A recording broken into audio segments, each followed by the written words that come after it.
প্রথমবারের মতো নির্বাচনী মাঠে নেমেই বাজিমাত করেছেন প্রিয়াঙ্কা গান্ধী। ভারতের লোকসভা উপনির্বাচনে কেরালার ওয়েনার আসনে বিরোধী প্রার্থীদের কার্যত ধরাশায়ী করে জয় পেয়েছেন এই কংগ্রেস নেত্রী। 13ই নভেম্বর কেন্দ্রটিতে উপনির্বাচন অনুষ্ঠিত হয়।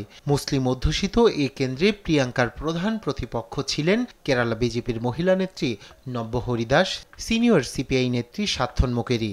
ফলাফল অনুযায়ী সিপিআই প্রার্থী সাত্থনকে 4,10,000-এর বেশি ভোটের ব্যবধানে পরাজিত করেছেন প্রিয়াঙ্কা। তিনি পেয়েছেন 6,22,338 ভোট, যেখানে সাত্থন মোকেরি পেয়েছেন 2,11,407 ভোট। প্রিয়াঙ্কার এজন্য এক নিরঙ্কুশ বিজয়। এ ফলাফলের পর ভোটারদের অভিনন্দন জানিয়েছেন প্রিয়াঙ্কা গান্ধী। নিজের পরিবার, প্রচার কর্মী এবং ইউডিএফ জোটকেও ধন্যবাদ জানিয়েছেন তিনি। I want to thank the people of Wayanad from my heart for giving me the honor to represent them, for giving me so much love in my whole campaign while I was there, and then for voting for me in the manner that they have. It's a testament to the fact that my brother worked hard there, and their love for him and their trust in me. So I feel it's a great honor and I will respect it fully.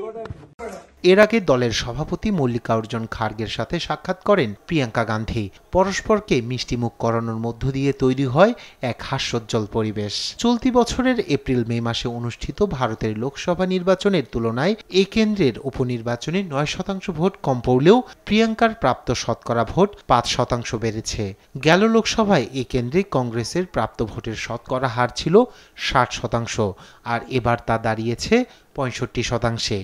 এমনকি লোকসভা নির্বাচনে তার ভাই রাহুল গান্ধীর ভোটের ব্যবধানকেও ছাড়িয়ে গেছেন প্রিয়াঙ্কা গান্ধী। সদ্য শেষ হওয়া নির্বাচনে কংগ্রেসের ফল চমকে দিয়েছে সবাইকে। বিশেষ করে উত্তরপ্রদেশে শতাব্দী প্রাচীন কংগ্রেস যেভাবে ঘুরিয়ে দাঁড়িয়েছে, তাতে প্রিয়াঙ্কার বড় অবদান দেখছেন রাজনৈতিক মহল। তাদের দাবি, বিজেপিকে রুখতে দক্ষিণার্থে একটি বলয় তৈরি করতে চায় কংগ্রেস। এক্ষেত্রে শুধু প্রয়োজন একজন নেতার, যার গ্রহণযোগ্যতা সমুদ্র হিমাচল।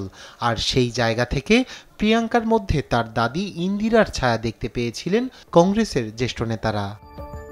রায়হান কবির শুভ্র, নিউজ ডেস্ক, দেশ টিভি।